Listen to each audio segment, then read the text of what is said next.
You will hear a number of different recordings, and you will have to answer questions on what you hear. There will be time for you to read the instructions and questions, and you will have a chance to check your work. All the recordings will be played once only. The test is in 4 sections. Write all your answers in the listening question booklet. At the end of the test, you will be given 10 minutes to transfer your answers to an answer sheet. Now turn to Section 1. Section 1. You will hear a woman telephoning a travel agent to book a holiday. First, you have some time to look at questions 1 to 7.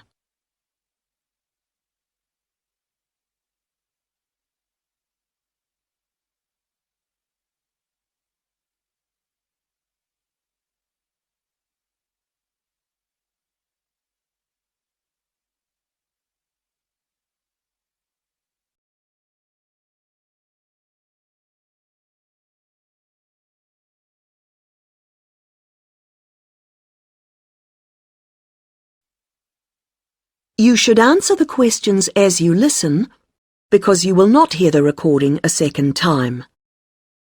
Listen carefully to the first part of the conversation and answer questions 1 to 7. Hello, you're through to Go Travel. This is Darren speaking. How may I help you today? Hello, I'm calling to book a holiday. Great. May I take your name, please? Yes, it's Grieves, Anna Grieves. Is that G-R-E... No, Grieves, and Anna is with double N. Right. Thank you, Anna. Now, we're delighted you've called us. Can I ask where you heard about us? It was your advertisement in one of the magazines. Was it Holiday World? Oh, yes, that's the one. Good, thank you. It's useful to know. Of course. And did you have a particular holiday in mind, or was it a general inquiry? I think I've chosen. I like the look of the one with the code FT4551. The right destination and the prices seem reasonable. Right. Now, was it for yourself only, or...?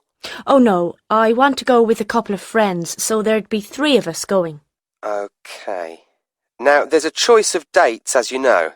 Yes, I think, well, we've got to be back by the end of August, so if we say going on August the 16th, that would work fine. No problem. And you can also choose the length of your holiday. There's, let's see, 7, 11 or 14 nights. We thought the middle one would be great. Longer would be nice, of course, but... Maybe next year. Yes.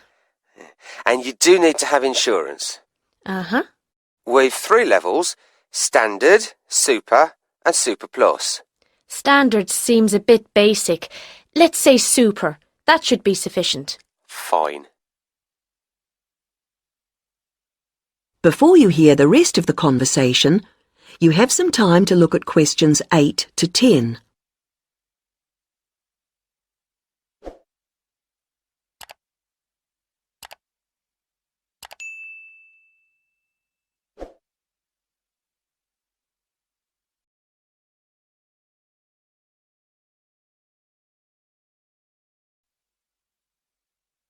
Now listen and answer questions 8 to 10.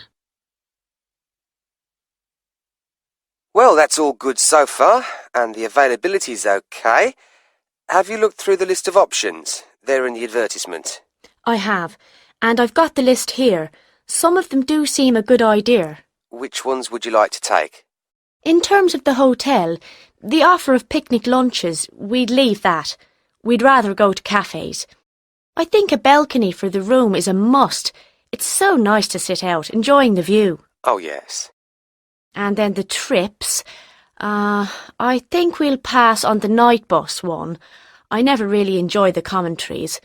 And museums aren't really my sort of thing, to be honest, any more than dances. Uh-huh. But I like practical things, so I think the demonstration of local arts could be fun. Yes, I would think so. And then in terms of getting out of town, going up the river on a boat sounds delightful, and I wouldn't want to miss that. But the mountains, well, sitting in a coach on those winding roads. I understand. OK, well, that's all I need for the booking at this point. Just a few details for you and then we'll check the payment. That is the end of section 1. You now have half a minute to check your answers.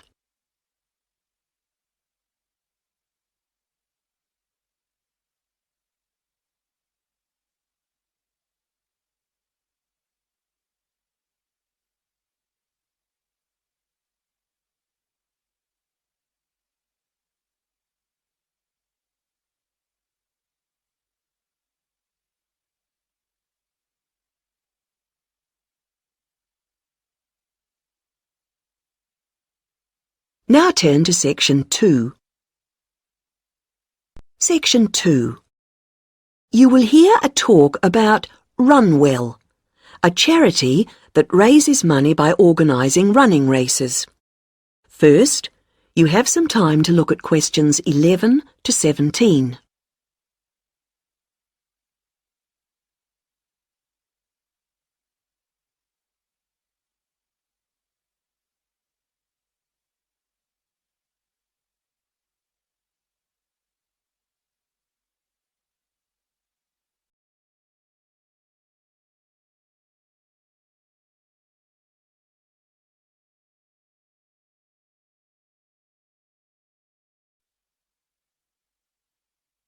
Now listen to the first part of the talk and answer questions 11 to 17.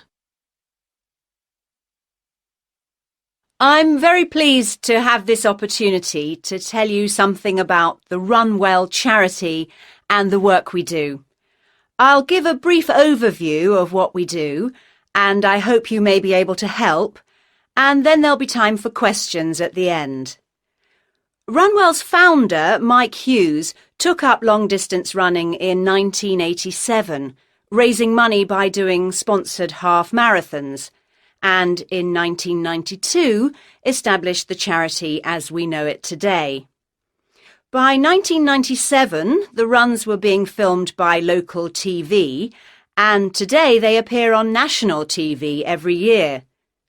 All the funds collected by Runwell go to the hospital, with the idea that those fit enough to run use their energy to assist the provision of people who are unwell for whatever reason. Now, if you want to race, and I assume that's why many of you are here, let me explain a couple of the basics. Races are run by teams, so you need to form and register a team. What you wear to run in is up to you, and I know some teams come up with some pretty wacky ideas. We have a standard design for your numbers, which we ask you to reproduce. So you make them up according to that standard. We don't want to spend valuable funds on doing that ourselves. Now, the race is run as a kind of relay, so while you won't actually compete side by side, we do recommend that you train as a group. This helps to optimise performance and build team spirit. It will also give you a fair idea of how much you need to eat and drink over the race distance. This is clearly essential for an effective performance, so please make sure you come along to the race with sufficient food and drink. Again, we don't spend money on providing that, but you do need to keep yourself going for the 20-kilometre course.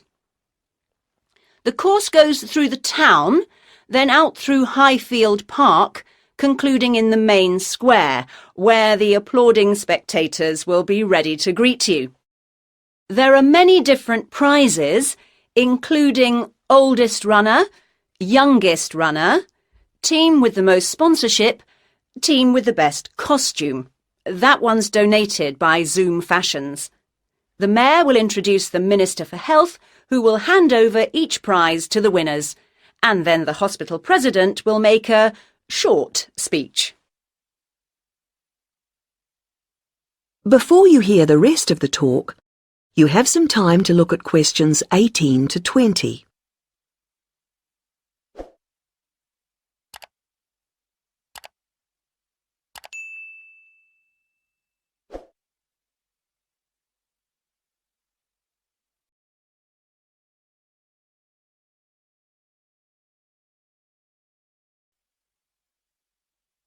Now listen and answer questions 18 to 20.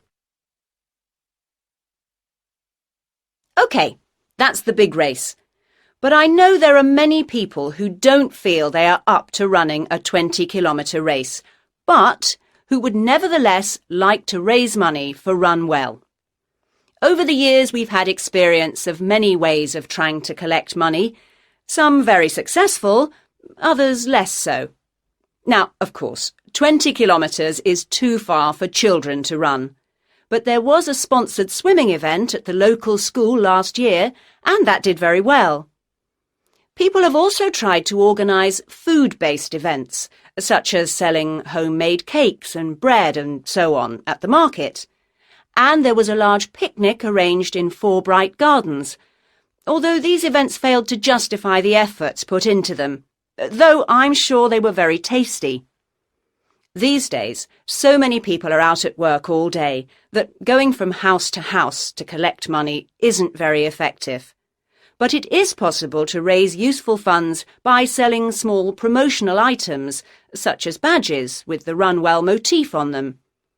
We're currently checking to see if postcards, perhaps showing the race's winners each year, might also be a good idea or not. We do appreciate the efforts that have gone into selling second-hand goods, but to be honest, the returns have not been very high on this. One very dedicated group organised a team quiz recently, which went very well, and it would be good to see more such activities. There's also been talk of a concert, but we'll have to see how plans for that progress. Now, are there any questions at this stage? That is the end of section 2. You now have half a minute to check your answers.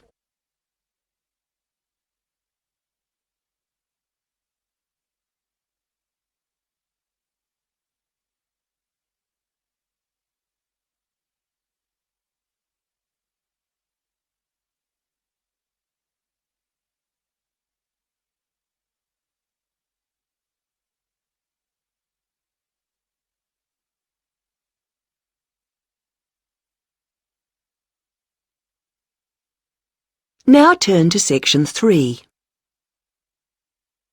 Section 3. You will hear 3 linguistics students, Joe, Martin and Angela, discussing the presentation that Joe is giving soon as part of his course. First, you have some time to look at questions 21 to 26.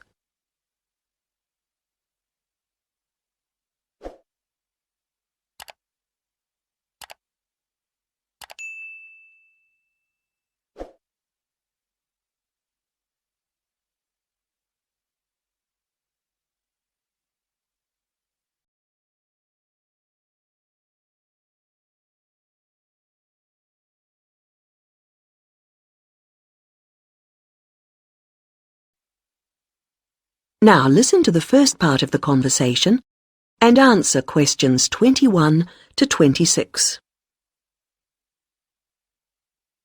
Hi, Martin.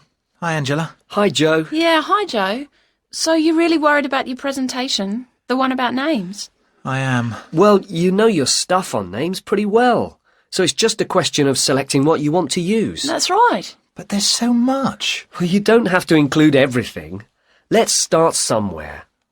Well, for example, there's a lot to discuss about people's names in terms of culture.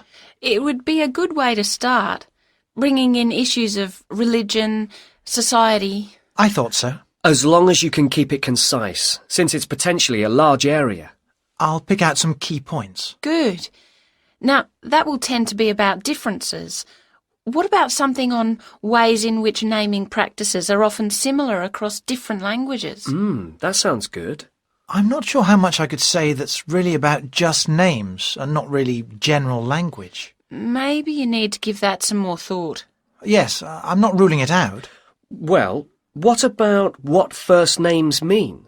That's got to be specific to languages or language groups. Yes, there are all sorts of different principles at work. It's a rich area for discussion. And you can present lots of examples. It would mean a good slide or two. I'll enjoy making those up. Don't forget to put our names in. No, OK. Right, where have we got up to?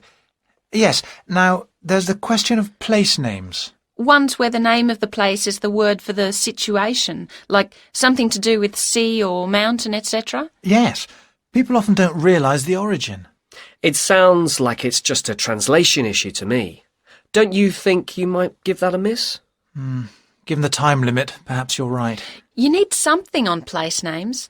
Could you get history in? Actually, the way migrants often used to name places after somewhere in their country of origin is interesting. Sounds a bit narrow to me. Well, I'd hope to build it up a bit. Perhaps you should make a final decision on that later. OK, I'll see how the rest of it goes first. Is that the lot? No, there's still country names, the origins of those. I think that's an interesting area. Yeah, because it's something we often don't think about. It'd be a way to bring in various aspects. History, certainly. I could project a map of the world and have people match the original meanings to the countries. Well, that seems to be a foregone conclusion. Fine. Yes, I'm feeling clearer already. Now you have some time to look at questions 27 to 30.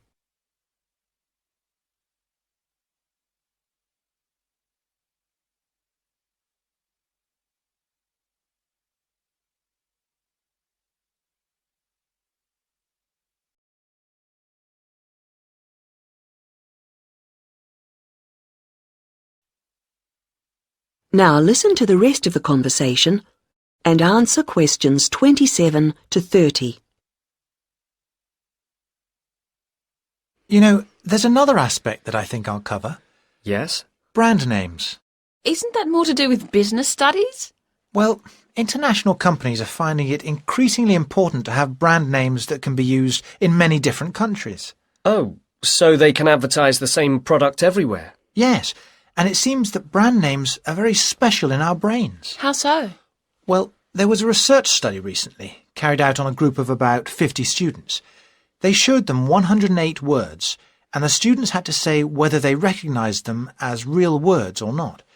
The list included, all mixed up, ordinary nouns, brand names and meaningless words, and they were shown all the words quickly. And the brand names seemed to be recognised strongly and in the emotional right-hand side of the brain.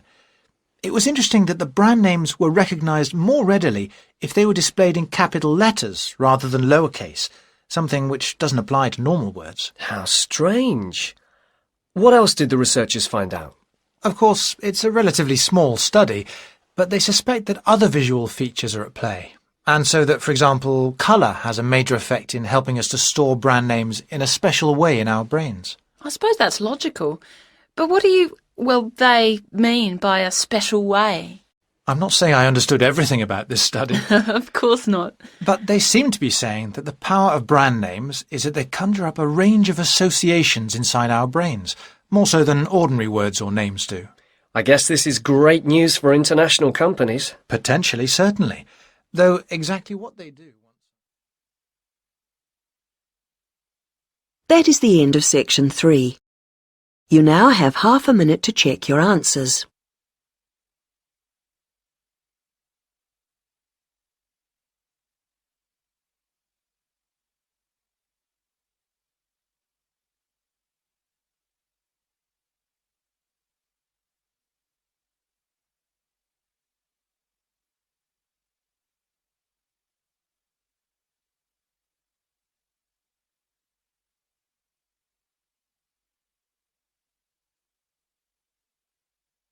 Now turn to section 4. Section 4. You will hear part of a lecture about balloons and airships. First, you have some time to look at questions 31 to 40.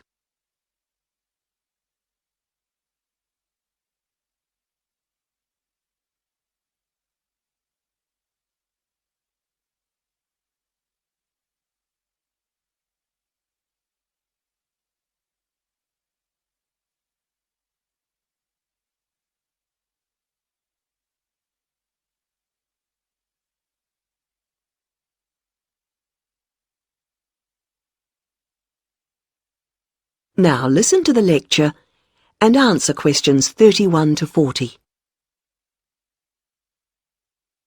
Now, balloons and airships are worth consideration because while on the one hand they represent humans' first successes at air flight, after centuries of less than successful theory and experimentation, they also, on the other hand, continue to be used today.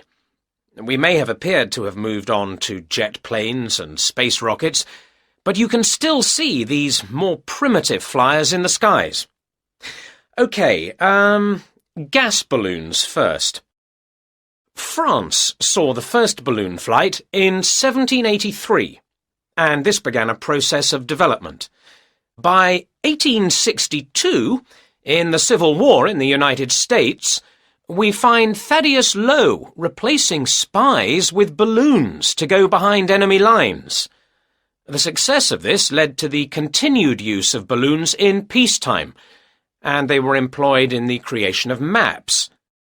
And such applications continue to this day, with balloons assisting in increasing our knowledge and understanding of the world we live in. Unmanned balloons are still widely used to collect data to inform scientific research of various kinds. You'd be surprised at how much they contribute. All sorts of instruments can be mounted in a balloon, and ongoing investigations into climate benefit from the information that can be gathered from a flight. Well, that's gas balloons. Now, the increase in the popularity of ballooning as a sport or leisure activity has been mainly due to the development of the modern hot air balloon, being cheaper and safer than the gas balloon. Heating air, rather than using potentially explosive gas, is what makes these rise, although the process doesn't generate as much lift as with gas balloons. But this is a small price to pay for its other benefits, and this type of balloon is no doubt here to stay.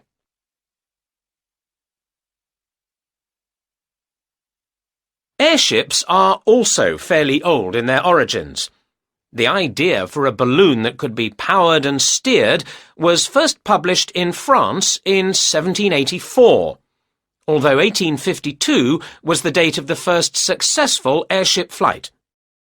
The first airships, like the first aircraft, didn't provide any weather protection for their crew, so it must have been rather uncomfortable up there. But designs continued to develop in sophistication. It was realized that the ships would drift about if they weren't strengthened, and that to work effectively, they would have to have a framework. Once design started incorporating this, flights became longer and more reliable. Airships were deployed for various uses in the First World War, and once peace returned, designers began to turn their attention to ambitious plans for regular intercontinental flights. However, in the 1930s, this program more or less came to an end.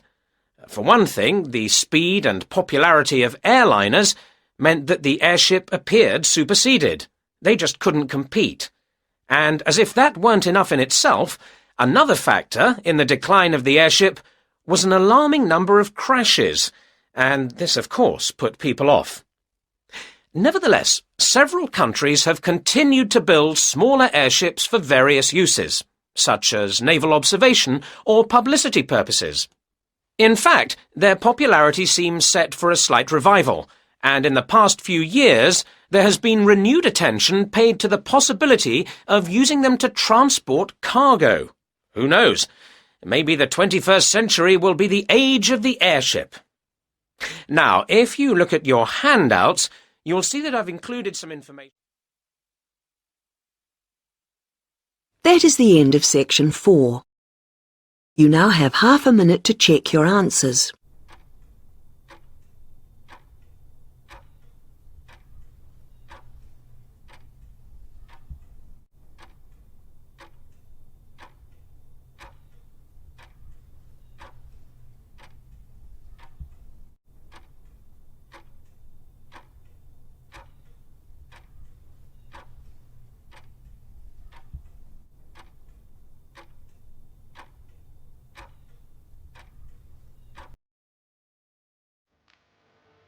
That is the end of the listening test. In the IELTS test, you would now have 10 minutes to transfer your answers to the answer sheet.